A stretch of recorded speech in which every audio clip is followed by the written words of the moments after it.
I had prepared for my first day at the new corporation the way someone prepares for a major battle. But I never imagined that what would destroy my world wouldn't be a failed business deal or a disastrous executive decision. It would be a wedding photo. It sat quietly on the human resources director's desk. In the picture, a man wearing a navy blue suit wrapped his arms lovingly around his bride. It was my husband. Beneath the silver frame, a small engraved plaque read, "Celebrating 1 year of marriage, Aaron and Natalie." I froze. Because Aaron Blake and I had been married for 8 years. What would you do? March over and confront her? Slap the woman standing in front of you? Or smile politely and wait to discover just how deep the lie really goes? I chose the last option. And that decision changed every one of our lives. My name is Claire Morgan. I'm 38 years old. After spending 15 years restructuring struggling corporations, I had learned one lesson above all others. The first person to lose control is usually the first person to lose. That morning, as I walked into Horizon Global's headquarters in downtown Chicago, my only concern was delivering my first presentation to the board of directors. I had absolutely no idea that my 8-year marriage was about to be torn apart.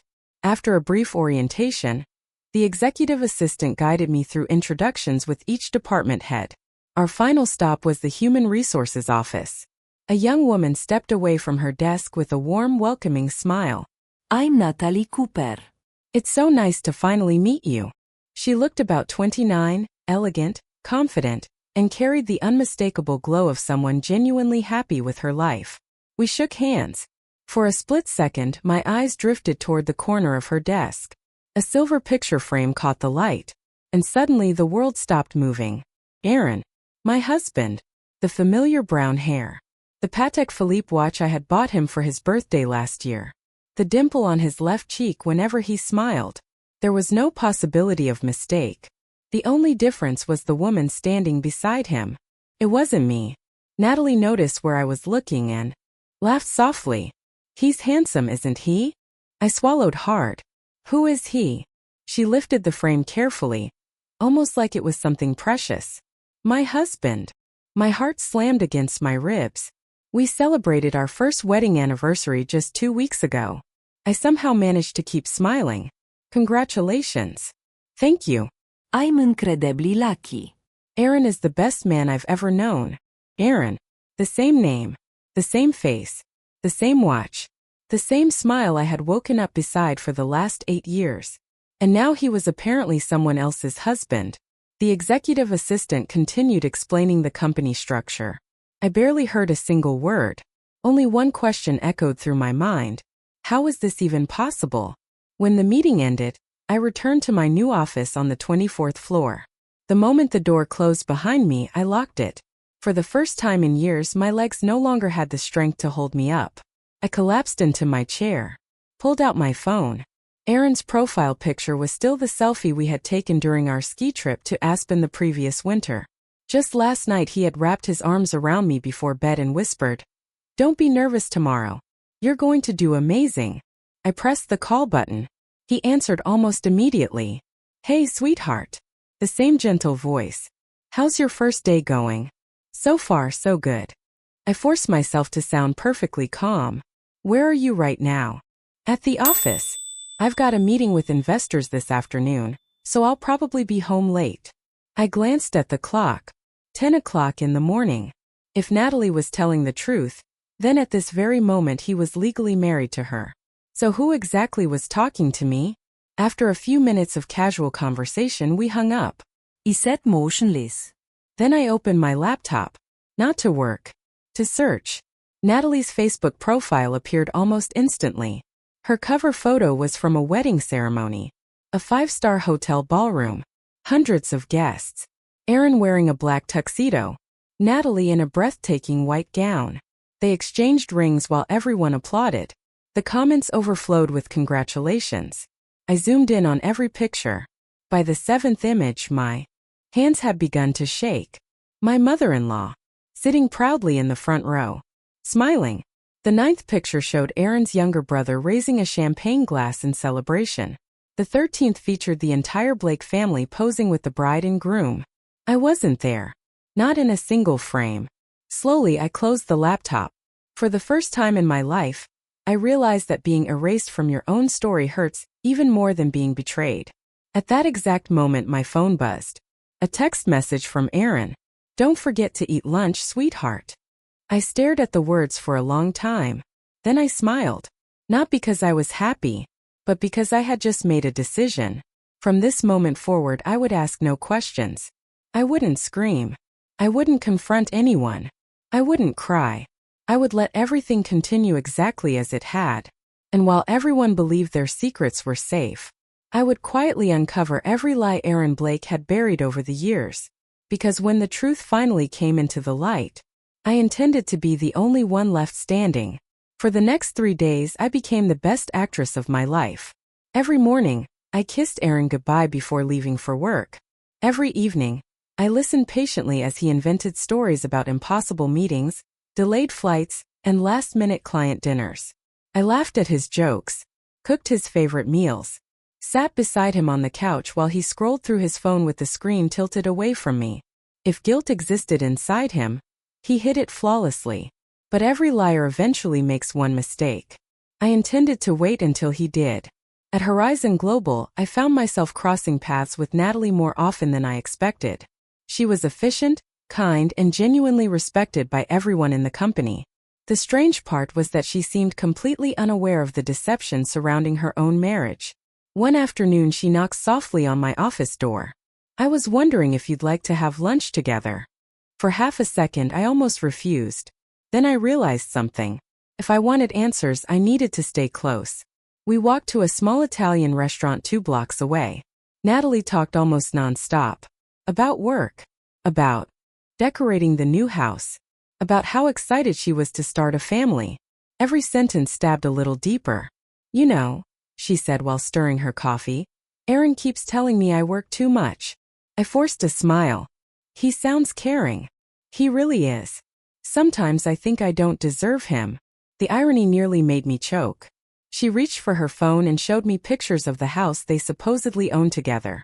A beautiful lakeside property with white columns and enormous windows overlooking the water.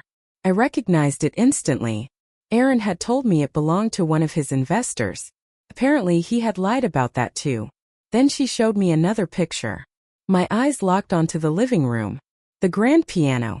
The marble fireplace. The abstract painting above it. I had picked that painting myself. 5 years ago. For our anniversary. I knew every inch of that room because I had once planned to move there with Aaron after retirement. Only now another woman believed it was her dream home. "How long did it take you to renovate?" I asked casually. "Oh, Aaron handled everything before we got married." Of course he did. The waiter arrived with dessert. Natalie laughed. "I keep telling him to stop spoiling me." I nodded politely while memorizing every detail. When lunch ended, she hugged me before leaving. "You're easy to talk to, Claire." I watched her walk away. She wasn't my enemy. She was just another victim. That realization changed everything. Back at my office, I called my attorney. His name was Daniel Foster, and he had represented me in corporate matters for nearly a decade. "I need a confidential investigation." He heard the seriousness in my voice immediately. "What happened?" "My husband may have another wife." Silence. Then a slow exhale. "Do you have proof?" "Not yet." "Then let's get some." Within 24 hours, Daniel hired a licensed private investigator. His instructions were simple. Follow Aaron Blake. Photograph everything. Leave nothing undocumented. 3 days later, the first report arrived. I opened the encrypted file with trembling hands. The first photo showed Aaron leaving his office building. Nothing unusual. The second captured him buying flowers. Still ordinary. The third made my blood run cold. He was kissing Natalie outside the lakeside house. The timestamp read 6:42 p.m., exactly 12 minutes after he had texted me. Running late at work. Don't wait up for dinner. There were dozens more photographs. Aaron carrying grocery bags into the house. Aaron assembling a crib. Aaron holding Natalie's hand while they toured a pediatric clinic. The investigator's notes were precise. Subject remained at residence until 10:17 p.m. At 10:46 p.m., my front door opened. Aaron walked inside carrying takeout. He kissed my forehead. "Sorry I'm late." I smiled. No problem. Then I served him dinner while pretending I hadn't just watched him build a nursery for another family. That night, after he fell asleep beside me, I unlocked his phone using the passcode I had known for years. His message history with Natalie was surprisingly clean. Too clean. Almost empty. Which meant they communicated somewhere else. I checked encrypted apps. Nothing. Cloud storage. Nothing. Then I opened his banking application. That was where I found the first crack in his perfect illusion. A transfer. $480,000. Sent 6 months earlier. The destination account belonged to a company called Harbor Ridge Development. I wrote down the name. The next morning Daniel called before sunrise. We traced Harbor Ridge. And it's a shell company. My stomach tightened. The registered owner? Aaron Blake. What does it own? Daniel paused. One residential property. The lakeside house? Yes. So he bought it himself? Yes. With marital assets. I closed my eyes. Every bonus I had earned. Every investment we had built together. Every sacrifice. Every late night. Every canceled vacation. Part of that money had funded the life he was living with another woman. Daniel's voice became quieter. There's something else. What? The purchase documents list Aaron as an unmarried man. For several seconds I couldn't speak. He hadn't just lied to me. He hadn't just lied to Natalie. He had lied to banks, attorneys, government agencies, and every institution involved in the transaction. This wasn't simply an affair anymore. It was a carefully engineered second life. And somewhere inside that second life I had disappeared completely. I stared out the window of my office as Chicago's skyline blurred beneath the afternoon rain. Then I made another decision. I wasn't going to expose Aaron yet. Not until I understood exactly how many people had helped him keep this secret. Because men like Aaron rarely build lies this large alone. Someone else knew. And I intended to find them. The next piece of the puzzle arrived on a Thursday afternoon. I wasn't looking for it. It walked straight into my office. My assistant buzzed through the intercom. Claire, there's a woman here asking for you. Who is it? She says she's your mother-in-law. For a moment I thought I had misheard. Margaret Blake had never once visited my workplace in 8 years of marriage. She preferred private country clubs, charity galas, and carefully curated appearances. Business offices were beneath her. Send her in. The door opened. Margaret entered wearing a cream-colored designer suit, carrying the same flawless smile she wore whenever cameras were nearby. She embraced me lightly. Congratulations on your promotion, dear. Thank you. She looked around my office with polite approval before sitting down without being invited. I won't keep you long. I waited. She folded her hands neatly across her purse. Aaron mentioned you've both been very busy lately. He did. You should take a vacation together. I studied her expression. There was something rehearsed about every sentence. Almost as if she had come with a script. I'll suggest it. She smiled again. Good. Then her phone vibrated.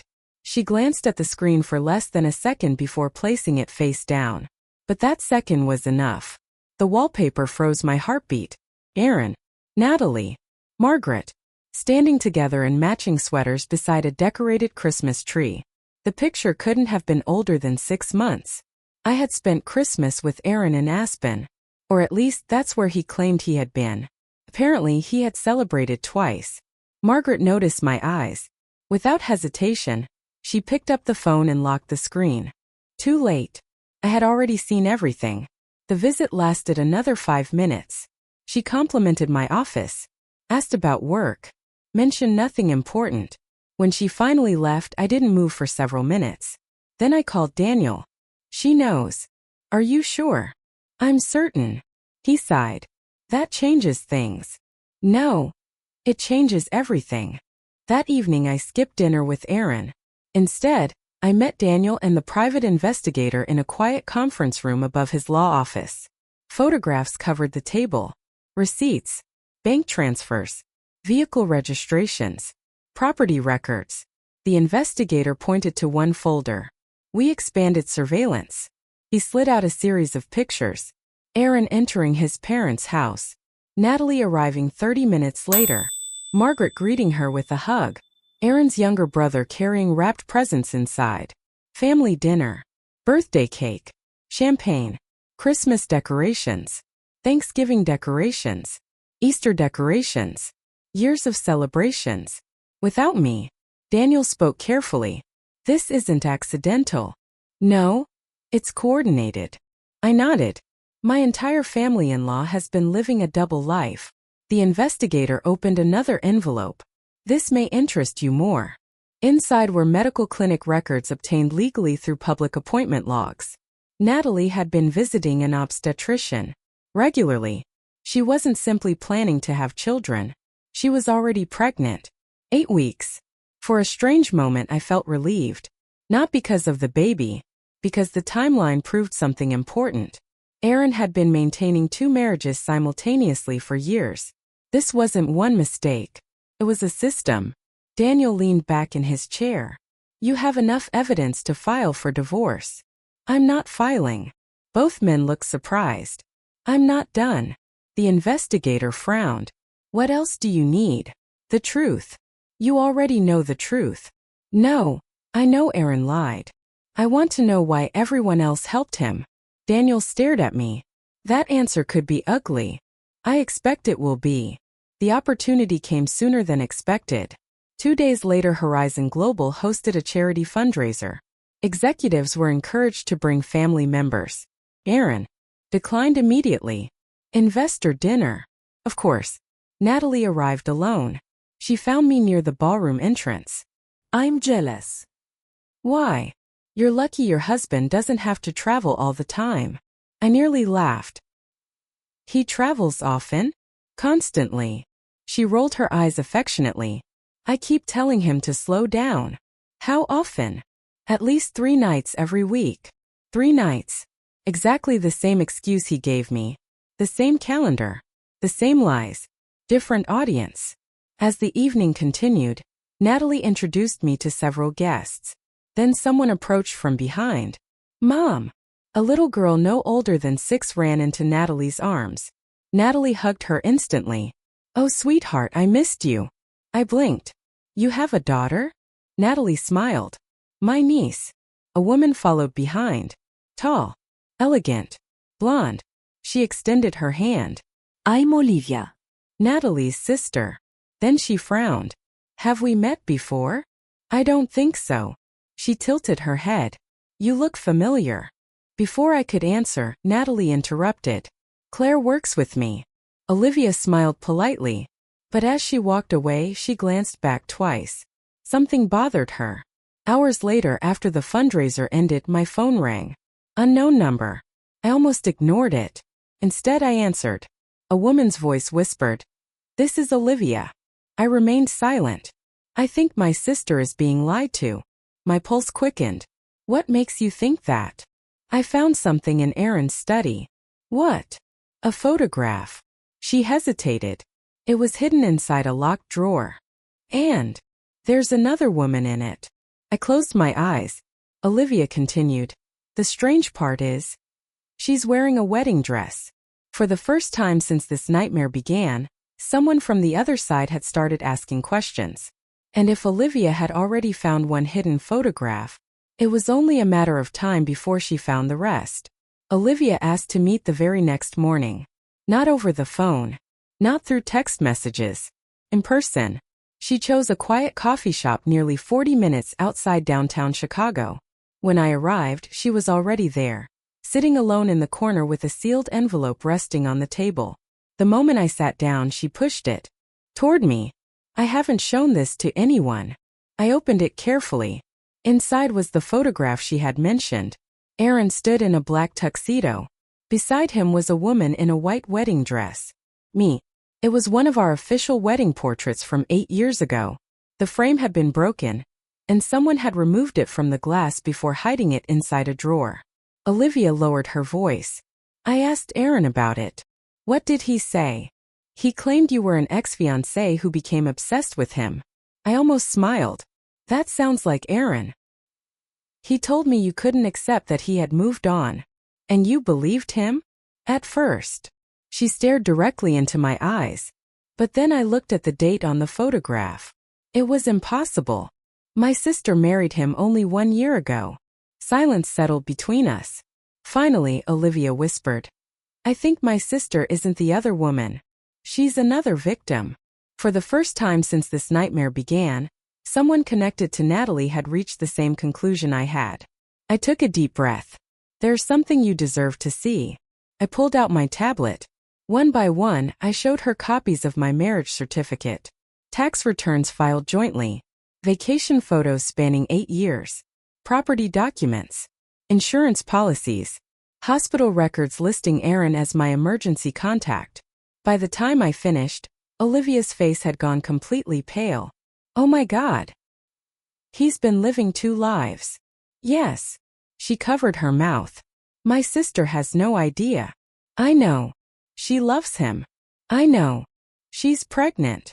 "I know that too." Tears formed in her eyes. "What are we supposed to do?"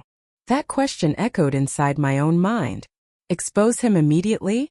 Or wait until every lie had been documented beyond denial? Before I could answer, my phone vibrated. "Daniel." I excused myself and stepped outside. His voice was unusually tense. "The investigator found another property. I thought we already had the lake house. This one's different." "Where?" "Colorado." "What is it?" "A mountain cabin. And it's registered under another shell company." I closed my eyes. "How many companies does Aaron own?" "We've identified 4. 4. And they all appear connected through offshore transfers." The scale of the deception kept growing. This wasn't just a secret relationship. It was an entire financial network built on fraud. When I returned inside, Olivia noticed my expression. "It got worse." "Yes." She nodded slowly. "I've made a decision." "What is it?" "I'm going to tell Natalie everything." I shook my head immediately. "Not yet. She deserves the truth. She deserves proof." "What if she refuses to believe us?" Olivia fell silent. She knew I was right. Love has a way of making intelligent people ignore obvious facts. Without undeniable evidence, Aaron would simply invent another story. And people wanted to believe charming liars. Because the truth was often too painful. For the next 2 weeks, our unlikely alliance continued in complete secrecy. Olivia quietly copied financial papers she found inside Aaron's study. Daniel traced shell corporations. The private investigator followed every movement Aaron made. And I continued playing the role of the perfect wife. Every morning, every dinner, every kiss, every conversation. Aaron never suspected anything. One evening he even surprised me with flowers. "I know I've been busy lately." I accepted them with a smile. "They're beautiful. You deserve better." If only he knew how true those words were. That same night, after he went upstairs, I searched the pockets of his suit jacket before sending it to the cleaners. Inside I found a folded receipt. Not from a restaurant. Not from a hotel. From a jewelry boutique. The purchase amount exceeded $80,000. Diamond bracelet. Delivery scheduled for Friday. Recipient: Natalie Cooper. I stared at the paper for several seconds, then quietly placed it back exactly where I had found it, because I had stopped feeling jealous. Now I felt something else. Patience. The kind of patience a chess player has when the opponent unknowingly walks into checkmate. Friday arrived. Aaron claimed he was flying to New York.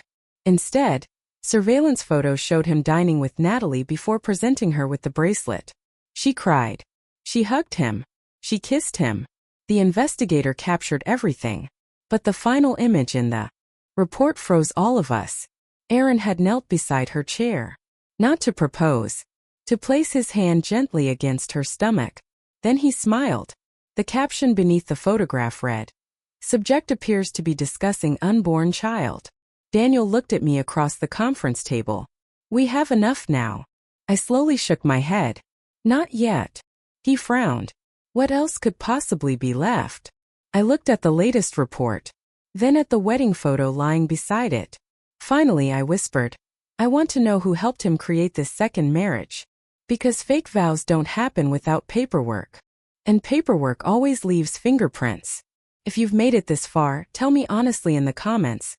Would you reveal everything to Natalie immediately? Or would you keep collecting evidence until there was absolutely no escape for Aaron?